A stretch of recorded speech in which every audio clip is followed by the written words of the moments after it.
Yeah, everybody, working on the old Deutscher 280 lawnmower again today. So decided we're gonna have a look at what happened with the engine.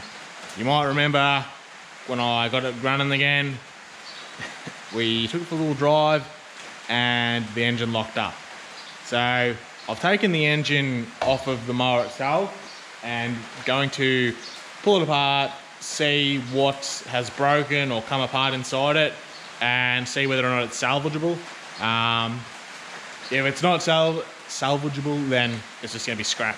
But if we can repair it, we might try and get it going again. So this isn't a how-to or anything, we're just gonna tear it down, see what's happening on the inside and go from there.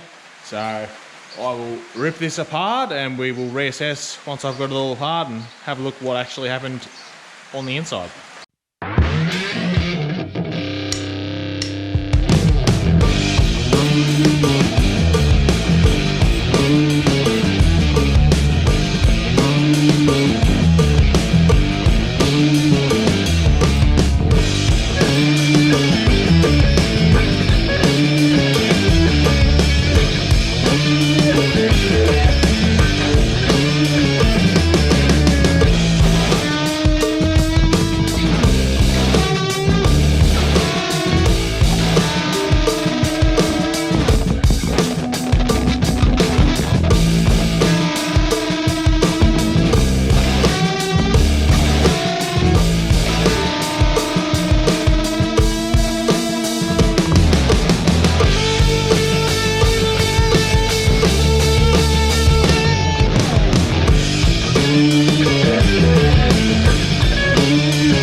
Rightio, so I've got this engine pretty much stripped down to bare bones, pulled a little bit more apart from what you guys would have seen. So I'll walk you through what I found. So have just the casing left together as well as the windings and the coil. Valves are still in it, didn't worry about pulling those apart. Where's the flywheel? Took all the flywheel off, had to heat it up with the oxy and use a puller and whacked it with a hammer to get it off.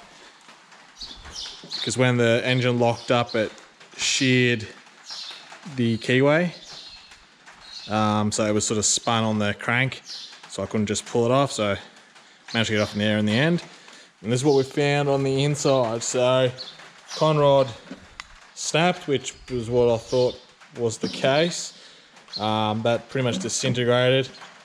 All the remnants are in here. In the bottom, that's the bottom of the pan. So to see how much sludge and stuff there is in there, all metal from over the years. So when we changed the oil, that was still all in it.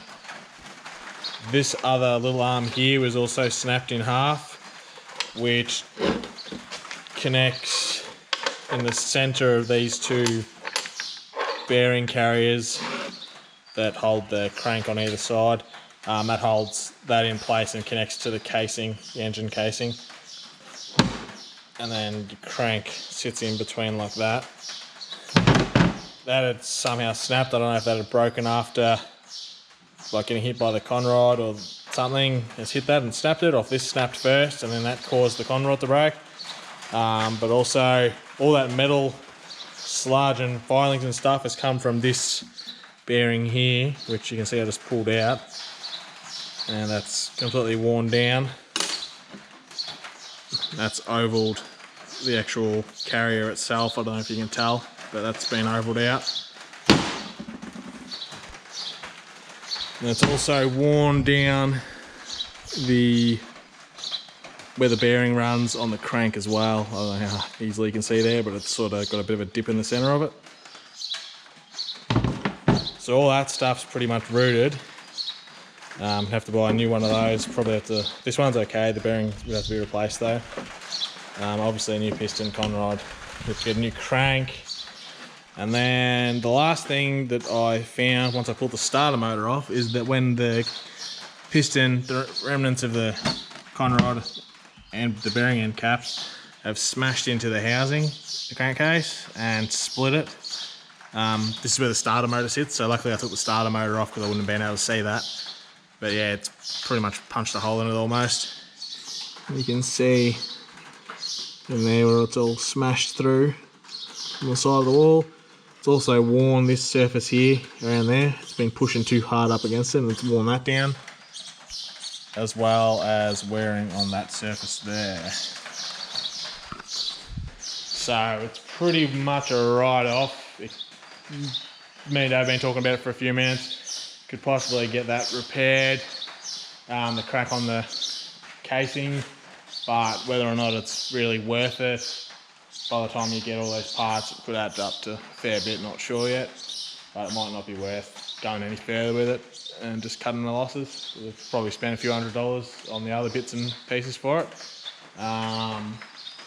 Yeah, so that's annoying, but we sort of knew it was buggered anyway. So we'll have to leave it as that. And I'll go away and have a think if we do anything else with this mower or if I just put it all together and log it off. So yeah, that's the diagnosis of what happened to the little engine. So yeah. Anyway, thanks for watching everybody, and I'll catch you in the next one. All right.